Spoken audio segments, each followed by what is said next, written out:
एक गांव के उस पुराने घर की है जहां रहते थे राजू और उसकी पत्नी शिल्पा। दोनों बेहद प्यार से शांतिपूर्ण जीवन जी रहे थे। लेकिन एक रात शिल्पा की नींद अचानक खुलती है। वो देखती है राजू बिस्तर पर नहीं है। वो आवाज देती है, अजी कहाँ चले गए? फिर वो बाहर जाती है और देखती है राजू घर के पास वाले पीपल के पेड़ के नीचे चुपचाप बैठा है।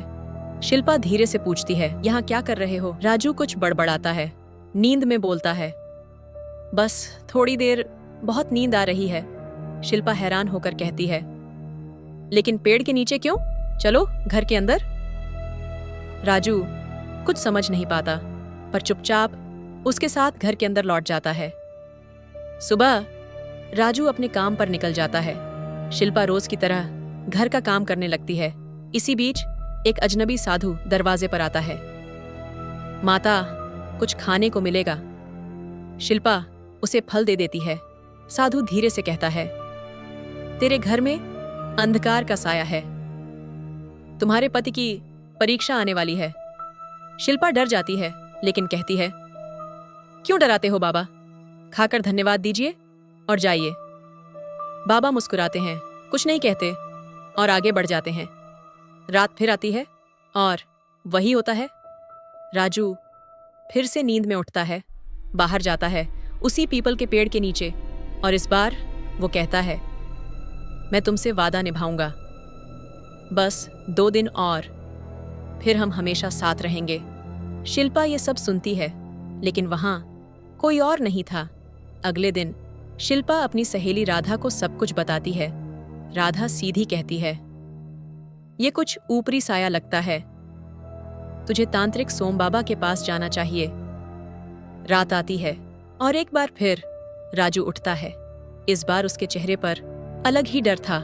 वो बड़बड़ाता है, कल रात सब खत्म, अब कोई नहीं रोकेगा।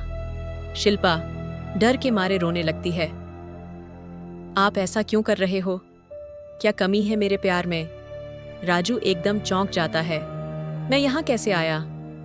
मुझे कुछ याद नहीं। अब राधा सोम बाबा को घर बुला लाती है। शिल्पा चौंक जाती है क्योंकि ये वही बाबा थे जिन्हें उसने उस दिन दुत्कार दिया था। बाबा गंभीर स्वर में कहते हैं, बेटी, उस दिन तुम नहीं थी, किसी और का प्रभाव था। बाबा बताते हैं, इस घर पर एक आत्मा का कब्जा है जो पीपल के पेड़ से बंधी हुई है। उसने तुम्हारे पति से वादा करवाया है, अब वो उसे अपने साथ ले जाना चाहती है। रात को बाबा पूजा शुरू करते हैं। तभी राजू फिर से नींद में उठता है लेकिन इस बार उसके हाथ में एक चाकू है। वो कहता है, अब कोई बीच में नहीं आएगा, शिल्पा को हटाना होगा। बाबा जल्दी से गंगा जल छिड़कते हैं। जैसे ही जल पड़ता है राजू जमीन पर गिरता है और तभी एक खौफनाक आत्मा बाहर निकलती है, चीखती है, राजू ने मुझसे वादा किया था, मैं अब नहीं जाऊंगी। बाबा शांत स्वर में कहते हैं, ये आत्मा 2 साल से पीपल में कैद थी। उसने अंगूठी और चुनरी के जरिए राजू को अपने साथ जोड़ लिया था। बाबा वो अंगूठी और चुनरी बाहर निकालते हैं और नदी में प्रवाहित कर देते हैं। आखिरकार बाबा सोम बाबा की मदद से राजू और शिल्पा को उस आत्मा से मुक्ति मिल जाती है। लेकिन आज भी गांव के उस पुराने पीपल के पेड़ के पास सूरज ढलते ही एक अजीब सा सन्नाटा छा जाता है।